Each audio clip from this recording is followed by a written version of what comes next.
So I don't know if this was your experience, but certainly when I turned 50, it felt like all of a sudden there was an awful lot of information coming my way through my social media feeds or through my letterbox that was to do with insurance, investments, all of the things that I was now privileged to be targeted for as a result of being in my 50s.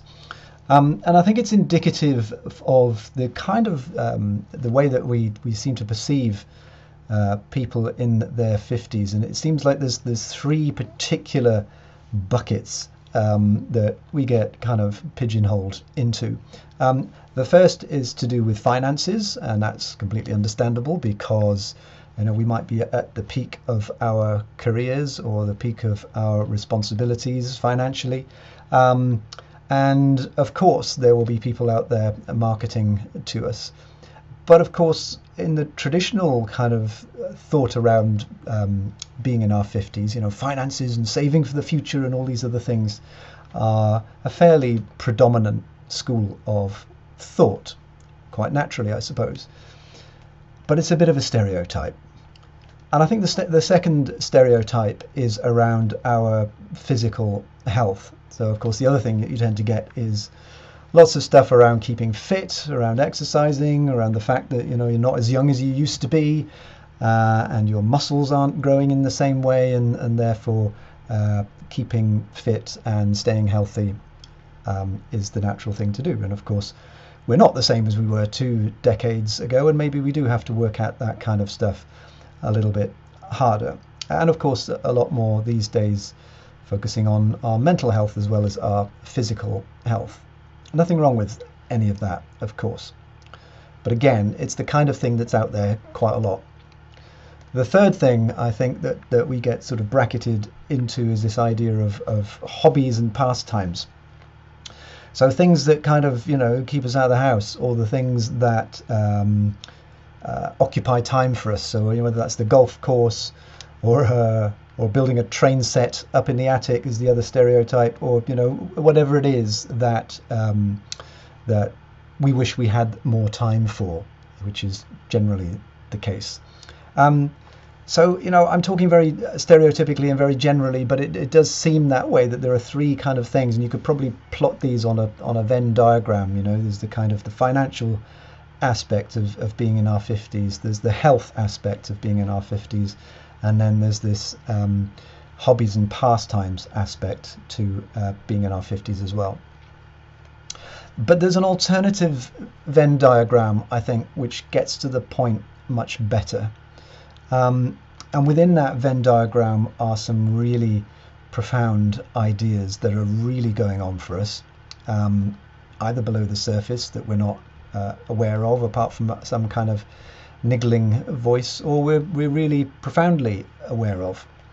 And that Venn diagram, or those three circles, are not finance and health and hobbies and pastimes, because I think we're all pretty capable of dealing with that, even if sometimes that feels a little bit chaotic or not quite what we want it to be.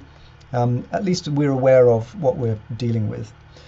I think the more profound aspect to this is about three different parts of a Venn diagram, and the first one is about our adaptability to change.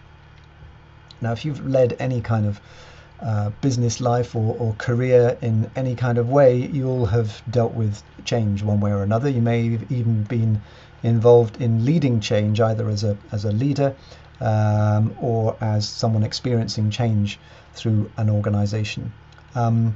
But how far are you really adaptable to change yourself?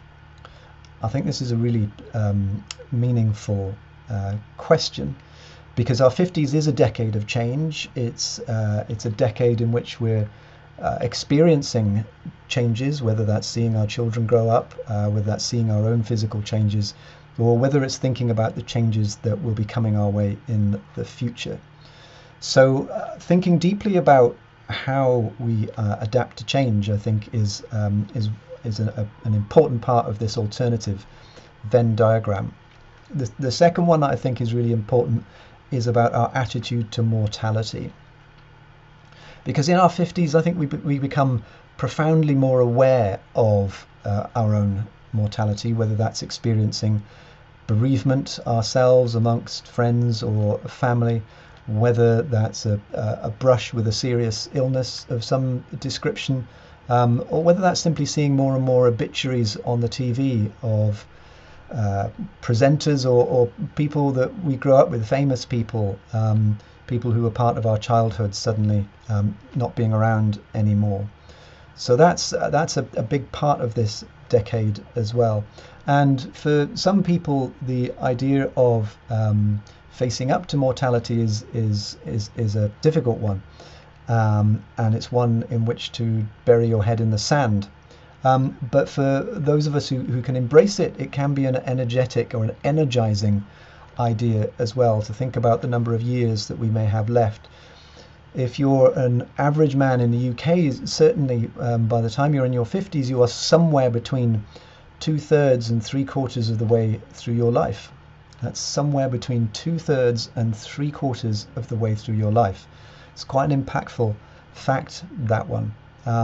But it can also be an energizing fact. It could be something that galvanizes us into action. So embracing the idea of mortality and understanding your attitude to mortality, I think, is a big part of being in your 50s, and another big circle within that more important Venn diagram. The third one that I think is important is purpose and meaning. Now, purpose and meaning are they're there throughout our lives anyway, but they may play a bit of a back role as we prioritize building our finances, building our careers, building our families, all of the other things that preoccupy our thoughts and our time. So we may not always feel that we get time, or we have the inclination to think about, what's purposeful for me, what's meaningful for me, what do I find fulfilling. But again, in our 50s, there's an opportunity, perhaps as work reduces, or we may even think, less about work and less about money and less about some of those other preoccupations. What is purposeful for me? What is meaningful for me? What do I find fulfilling? And that voice with those questions starts to get louder and louder throughout our 50s as well. So these three parts of a Venn diagram, our adaptability to change, our attitude to mortality, and our sense of purpose and meaning, are much more impactful, much more about what lies deep within us than anything to do with finances or health or hobbies and pastimes. It's these aspects of our lives that My 50s and the My 50s program seeks to unpack and seeks to understand and seeks to work with you, and what those things mean specifically for you as an individual, and how do you find the space to think these things through. Because if we don't get these things right, if we don't have these three moving parts right, we're unlikely to have that thing that's right at the middle of that Venn diagram, right in the bullseye of those three circles. And that's this idea of a positive mindset. Because if we can balance all of these three things in an effective way, and if we can give thought and reflection, and even setting some objectives under these three headings, we'll be much more likely to have a positive mindset, both for now and what we would like to do now with our lives, but also into the future as well.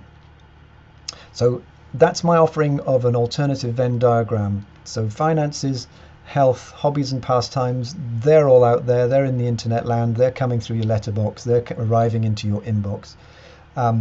What you have less opportunity to do, and what My 50s delivers for you, is a much deeper exploration of what is actually the more important issues for you to deal with to get a positive mindset, and that's adaptability to change, having a healthy attitude towards mortality, and having a deeper sense of purpose and meaning to create a fulfilling life.